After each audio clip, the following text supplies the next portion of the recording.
Agak panjang, boleh nggak sih?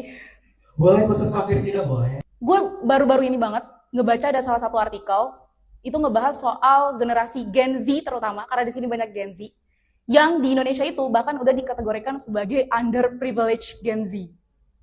Karena kita hidup di bawah banyak tekanan banget. Selain di tengah pengangguran yang meningkat, PHK di mana-mana, lapangan kerja yang belum tentu, program magang yang bisa dibilang itu missing bridge antara demand dan supply karena belum tentu setelah magang kita bisa kerja. Futureless, fatherless, dan jobless. Tahun 1970-an, kita bisa melihat orientasi anak-anak muda di negara kita saat itu adalah tentang bagaimana kita menjadi kaya dengan moral. Karena bahkan sampai hari ini kan kita bisa melihat ya, banyak orang yang bisa mencapai kekayaan, jabatan, kekuasaan dengan cara-cara yang tidak bermoral. Korupsi masih menjadi salah satu yang cukup sangat mendarah daging di negara kita. Anak muda hari ini, aku pun demikian, hari ini hanya sebatas cita-cita gimana caranya bisa bertahan hidup hari ini dan besok. Jauh cita-cita gimana caranya menjadi kaya, apalagi gimana caranya menjadi kaya dengan bermoral. Kenapa itu bisa terjadi?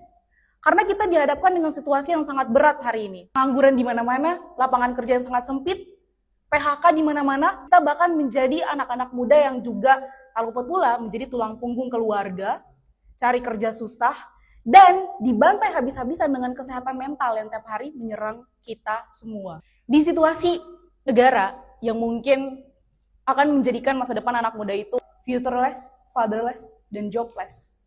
Pertanyaannya, apakah kalian akan menjadi anak-anak muda yang membiarkan nasib dan masa depan kalian ditentukan oleh orang lain? Enggak. Kita semua pernah nggak sih punya keinginan pengen ngelakuin atau pengen jadi ahli dalam banyak hal? Tapi sayangnya itu nggak akan pernah bisa. Tapi kita semua bisa melakukan satu hal atau bisa menjadi ahli hanya dalam satu hal. Semua ahli di dunia, kenapa dikatakan ahli? Karena dia ahli dalam satu hal. Kalau dia ahli dalam semua hal, itu bukan ahli, betul? Pertanyaannya dibalikin ke kita-kita. Apa satu hal yang bisa kemudian kalian lakuin? Kalian jadi ahli untuk diri kalian sendiri.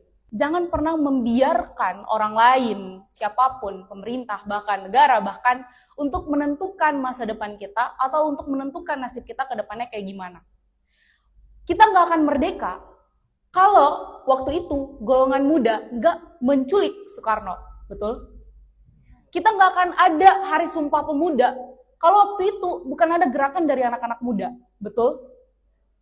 Maka kesimpulannya, cuman kitalah anak-anak muda yang bisa kemudian merubah nasib kita ke depannya, merubah masa depan kita ke depannya.